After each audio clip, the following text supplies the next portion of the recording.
first. Live mula sa GMA Network Center, ito ang 24 Oras. Magandang gabi po, Luzon, Visayas at Mindanao. Dumagsa at maghapong pumila ang mga nagpabakuna kontra rabies sa San Lazaro Hospital sa Maynila ngayong araw. Noong nakaraang linggo pa, dinaragsa ang ospital. Kasunod ng mga naiulat na nasawi dahil hindi nagpabakuna o hindi tinapos ang anti-rabies vaccine matapos makagat o makalmot ng hayop. Mahigpit at paulit-ulit na paalala ng mga eksperto, huwag baliwalain ang rabies dahil ito ay nakamamatay. Narito ang pagtutok ni Marisol Abduraman. Kaninang umaga, dinagsa ang San Lazaro Hospital sa Maynila na mga gustong magpaturok ng mga anti-rabies vaccine. Kabilang ang 6 na taong gulang na bata. Nakalmot daw ng alagang pusa ang kanyang gilagid noong Biyernes. Nagtalon-talon siya. Pagtalon po niya sa paupo, doon po siya hinablot sa bibig. Ay, hinablot siya ng pusa? Opo. Nag-iyak siya? Opo. Nung mano na yung dugo, lumalabas na po. Sa kamay naman kinagat ng alaga ring aso, ang 11 taong gulang na batang ito. Siyempre yung aso hindi mapigilan, nagkagat-kagat siya, pero hindi naman po mariin. Habang nakapila ang mag-ama para sa second dose ng bakuna ng anak, nakapila rin sa new cases ang kanyang mag-ina matapos makalmot rin ng alaga ring aso ang panganay na anak. Katatapos nilang bakunahan nung nakarang linggo ang isa pa nilang anak na nakagat din ng aso. Dito po sa binte. Medyo may kalaliman kasi, hapdi. Tapos yung isa naman, ganun din, nakagat din. Mahapdi rin daw. Kaya na namin dito para may peace of mind. Sa tala ng San Lazaro Hospital, karamihan sa mga nagpupunta rito ay nakagat o nakalmot ng mga alaga nilang aso o pusa. Karamihan sa mga pasyente ay totoong may kagat o may kalmot nitong mga nakaripas na 2 linggo.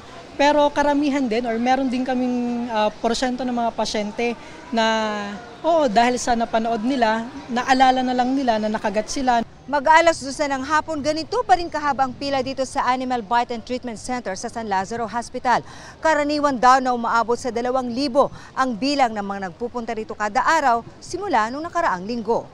Magkatapos lumabas ng mga kwento sa social media tungkol sa mga rabies deaths na nangyari dito sa ating bansa, biglaan talagang tumaas ang aming mga animal bite consultations. Dito lang sa San Lazaro, umabot sa 64 ang kaso ng rabies noong nakaraang taon at simula Enero ngayong taon, nasa 15 na ang naitatalang kaso. Paalala ng mga doktor, magpaturok agad ng anti-rabies vaccine oras na makagat o makalmot ng hayop. Once na meron ng simptomas yung mga pasyente o nagwawala na sila, takot na sila sa hangin, takot na sa tubig, wala nang kahit na anong bakuna o kahit na anong gamot na epekto. Sigurado ang kamatayan. Mahalaga rin na bakunado ang mga alagang hayop. Dapat si Brownie at si Mingming binabakunahan. Kasi pag ang mga aso at pusa ay bakunado, hindi po yan makakalipat ng rabies. Libre ang mga bakuna sa mga aso at pusa sa mga LGU.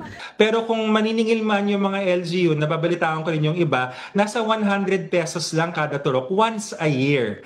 Tapos, yun naman po sa private, hindi lumalampas mga 300, 400 pesos. So talagang abot kaya yung bakuna sa mga hayop. Libre din maging anti-rabies vaccine sa tao. Meron naman daw animal bites package of PhilHealth kung sa mga pribadong ospital magpapaturok. Paalala ng mga eksperto sa pagpapabakuna, tiyaking kumpleto ito. Para sa GMA Integrated News, Marisol Abduraman, nakatuto 24 oras.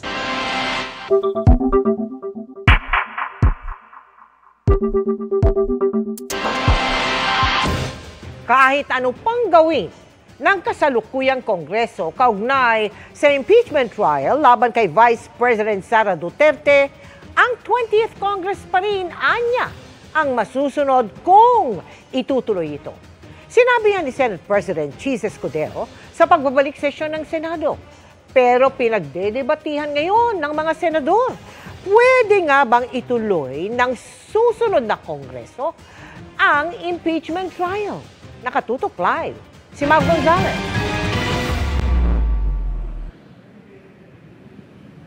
Mel, kanina meron nang pahapyaw ng debate dito sa diskusyon ng impeachment trial ni Vice President Sara Duterte dito sa Senado. Pero ang sabi ni Senate President Chis Escudero, sa June 11 pa magsisimula ang impeachment proceedings. Hindi lang daw ang presentation of articles of impeachment laban kay Vice President Sara Duterte ang inaasahang mangyari sa June 11. Isasabay na rin dyan ang pag-convene ng impeachment court, panunumpa ng mga senator judge at pag-i-issue ng summons para sumagot ang kampo ng bise at ng prosekusyon. Pero mangyari man lahat ng ito ngayong 19th Congress, sabi ni Senate President Chis Escudero, hindi raw nito matatali ang mga senador sa 20th Congress. Kaya nang tanungin kung pwedeng hindi ituloy ng 20th Congress ang impeachment trial na nakatakda dapat sa July 30. July 29, doon pa lamang siguro mapag-uusapan yung schedule na gagawin ng 20th Congress.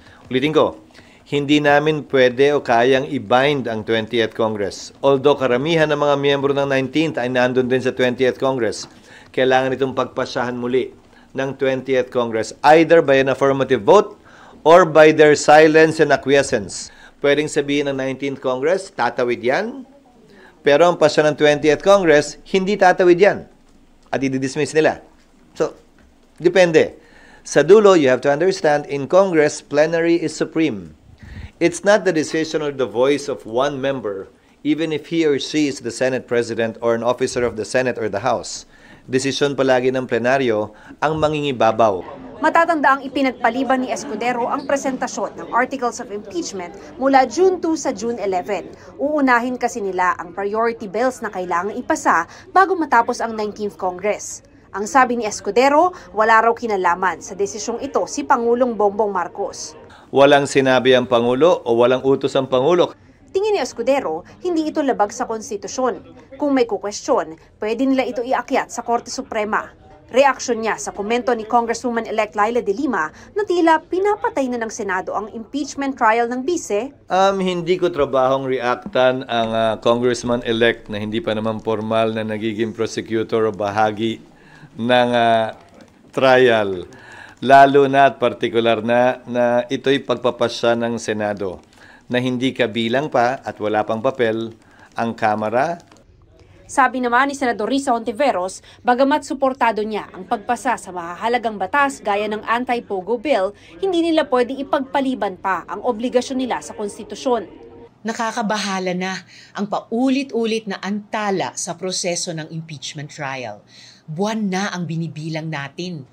Any further delays in commencing the trial against Vice President Duterte would violate the Constitution, which clearly states that the Senate must forthwith proceed with an impeachment trial. Hindi kapag ready na, hindi kapag convenient, kundi shall forthwith proceed. Samantala, sabi ni Escudero, umandar na ang 1-year ban sa paghahain ng impeachment complaint nang ipadala ng Kamara ang articles of impeachment sa Senado noong February 5. Sa pag-resume ng sesyon ng Senado, pinagdebatihan din kung pwede bang ituloy ng susunod na Kongreso ang impeachment trial dahil matatapos na ang 19th Congress sa June 30. It is true that the 19th Congress cannot bind the 20th Congress and all unfinished business will be terminated. But this is only true for any work done by us in the exercise of our legislative functions. Napakahalagang mandato po ng saligang batas ito. Giit naman ni Senate Majority Leader Francis Tolentino, may mga desisyon na ang Korte Suprema na lahat ng kapangyarihan ng Senado sa lehislatura at pag-iimbestiga ay natatapos pag nagtapos din ng Kongreso. Prinsipyo rin daw sa ibang bansa na hindi pwede ma-carry over sa susunod na Kongreso ang anumang unfinished business. Dagdag ni Tolentino, 12 senador lang ang maiiwan at wala ng quorum ang Senado. The trial required by Article 11, Section 3(4) of the Constitution to proceed forthwith will begin only on June 11, dangerously close to the end of the 19th Congress. This delay compromises due process and undermines our role as an impeachment court. If we cannot conclude the trial before June 30, 2025, we must recognize this impeachment case is functionally dismissed by constitutional operation and no action can be taken by the 20th Congress on the matter for lack of constitutional authority. Sabi naman ni Senate Minority Leader Coco Pimentel, walang nakasaad sa konstitusyon na pwedeng ituloy o hindi pwedeng ituloy ng susunod na Kongreso ang isang impeachment complaint. Pero ayon aniya sa Senate rules, pwede ituloy ng Senado ang impeachment trial. Jurisdiction once acquired is not lost but continues until the case is terminated and hopefully terminated to its logical end. Hence, it is my humble opinion that the trial of the current impeachment case, now pending before the Senate of the 19th Congress, can cross over or continue from the 19th Congress to the 20th Congress. The impeachment docket of the Senate Impeachment Court continues and remains to be the same. Mel, sabi naman ni Senate President Escudero, hanggat walang nagmomosyon formally sa plenaryo, ay matutuloy pa rin yung kanyang sinabing kalendaryo na sa June 11 ang simula ng impeachment proceedings. Mel? Maraming salamat sa iyo, Mav Gonzalez. Paramihan ng maarestong drug suspect. Yan po ang unang direktiba sa pulisya ng bagong PNP chief na si General Nicolas Torre III sa kampanya kontra droga ng Administrasyong Marcos. Nang matanong sa isyu ng paglabag sa karapatang pantao, ang sagot ni Torre, iba ang kanyang gagawin. Nakatutok si June Veneracion. Sa pagpasa ng liderato mula kay General Romel Francisco Marbil, papunta kay General Nicolas Torre III, nabuo ang bagong kabanata sa kasaysayan ng PNP. Ang pag-upo ni Torre, ang kauna-unahang pagkakataon na isang graduate ng Philippine National Police Academy, ang mamumuno sa 231,000 ng mga pulis. Hindi tulad dati na puro mga taga-Philippine Military Academy. Hamon ko sa iyo, panatilihing mong malinis at marangal ang hanay ng ating mga kapulisan. Bilisan ang investigasyon sa mga kaso laban sa mga pulis na lumabag sa batas. Kasama sa mga pangunahing tututukan ni Torre ang kampanya kontra droga. Ang direktiba ni Torre sa mga pulis, paramihan ng maaresto. Kasama sa metrics natin ang number of arrests. Paramihan. Sige. Paramihan. Those are the things that primarily will be the metrics of performance of individual policemen. Yung reward system. Batatandaang nung investigasyon ng House Squad Committee tungkol sa gyera kontra droga ng Administrasyong Duterte. Ibinunyag ng ilang opisyal ng pulisya na may kailangan silang maabot na quota ng mga aarestuhing drug suspect. Kaya tanong kay Torre, baka mauwi na naman sa paglabag sa karapatang pantao kapag nagparamihan ng aresto? Ang sabi ni Torre, ibahin raw ang kanyang gagawin. Tandaan natin, yung mga tao na inaresto mo, hindi mo binaril, hindi mo pinatay. Buhay yan. Sabi ni PNP Chief Nicolas Torre III, meron naman mga opisina gaya ng Internal Affairs Service ng PNP na pwedeng lapitan ng mga naaresto kung sa tingin nila ay nalabag ang kanilang mga karapatan. Paramihan naman ang mapapanalong kaso ang sukatan ng performance ng mga abogado ng legal service. Bago maging PNP Chief, si Torre ang nagpatupad ng pag-aresto kay dating Pangulong Duterte para mapaharap sa International Criminal Court. Kaya tanong sa kanya kung nakahanda rin ba ang pulisya sakaling maglabas ng warrant of arrest ang ICC o International Criminal Court laban kay dating PNP Chief at Senador Bato de la Rosa na siyang unang nagpatupad ng Oplan Tokhang ng Administrasyong Duterte. We'll just cross the bridge when we are there. But obviously, we are also making contingencies. Patuloy naman ang pakikipag-coordinate ng PNP sa Interpol bilang isa sa mga paraan para mapabalik sa bansa ang dating Duterte Presidential Spokesperson na si Attorney Harry Roque na nasa Netherlands. 2 kapwa akusado ng ni Roque sa kasong qualified human trafficking ang naaresto ng PNP CIDG. Abogado naman si Harry Roque, di harapin niya. Kasi ito yun yung kaso na hindi mo na pwedeng dalhin sa kalsada o para rally. Sa ilalim ng kanyang pamumuno, wala raw padri-padrino kung promotion ng pag-uusapan, sabi ni Torre. Ang career growth ng pulis ay nakabase sa kanilang performance. Tulad na lamang ng pagsunod sa patakaran ni Torre na 3-minute response time ng mga pulis sa mga pangunahing urban areas sa buong bansa.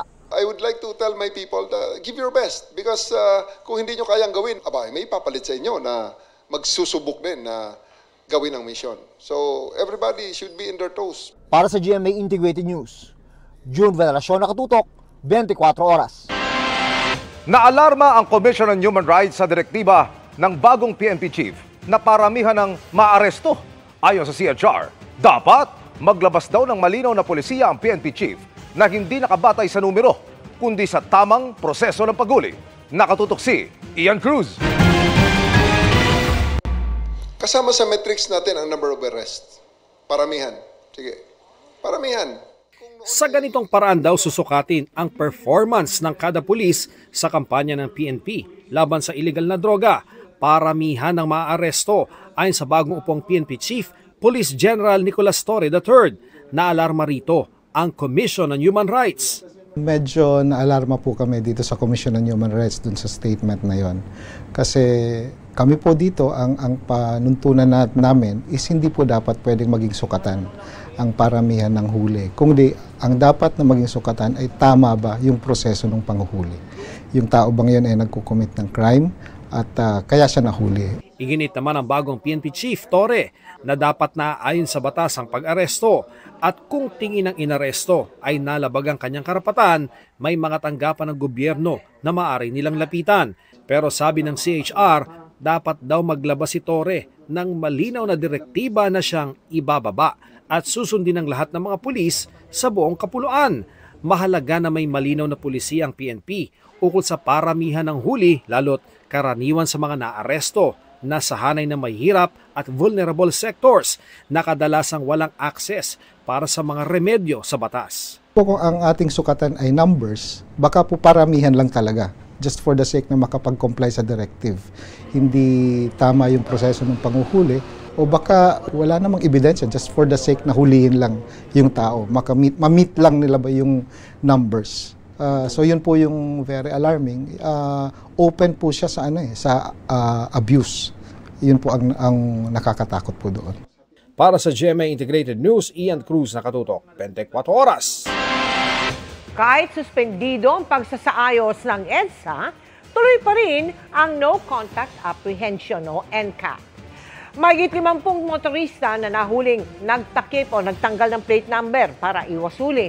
Sinampahan ng MMDA ng reklamo. Nakatutok si Joseph Moro. Kung dati face mask, ngayon naman paper plate. Tahon o di kaya panty. Yan daw ang ilan sa ginawa ng mga pumaparaan para malusutan ng NCAP o No Contact Apprehension Policy ng MMDA. Ang motor na ito huli nang dumaan sa EDSA busway. Wala umanong plaka pero nang tingnan ng mga operatiba ang compartment nito, sadyang tinanggal ang plaka para iwas NCAP. Hindi raw uubra ang ganitong mga pagsaway sa NCAP.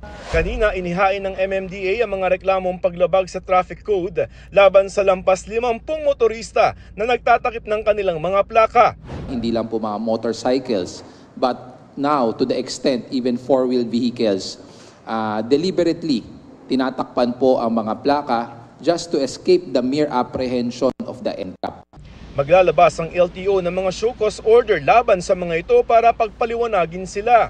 Babala ng MMDA at LTO bukod sa multa sa paglabag sa batas trapiko, maaari ring sampahan ng reklamong kriminal, lalo na yung mga motorsiklo na nagtatakip ng kanilang mga plaka. 5,000 ang multa dito at paglabag yan sa Motorcycle Crime Prevention Act.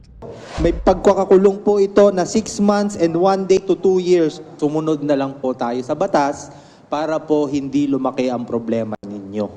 Hindi raw pwedeng gawing palusot na wala pang plaka, lalo na yung mga bagong sasakyan dahil ayon sa LTO wala na silang backlog. Kung wala pa silang nakuha plaka, dapat nakalagay sa likod nila yung MV file number. Without the plate po, we can also apprehend para malaman bakit wala ka pang plaka.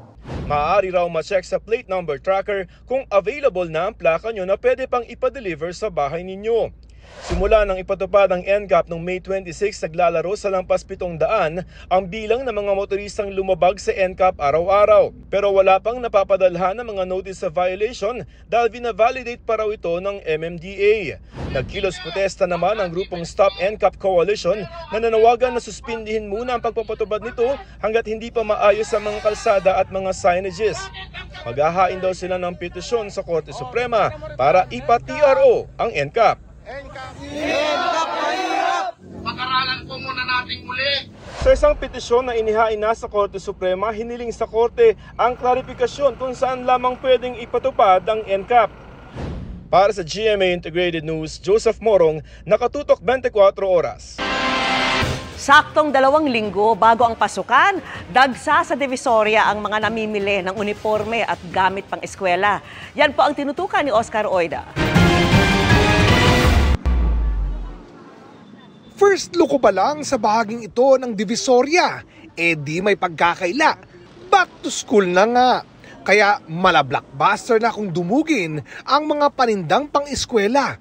Kung sa bagay, name it, they have it. Mula sa mga notebook, pencil, ballpen, school bag, pati uniforme, di ka mauubusan. Ang mahalagat importante pa umano, presyong abot kaya. Bagay na napakahalaga umano sa isang ina na gaya ni Rose Ann na taga Valenzuela.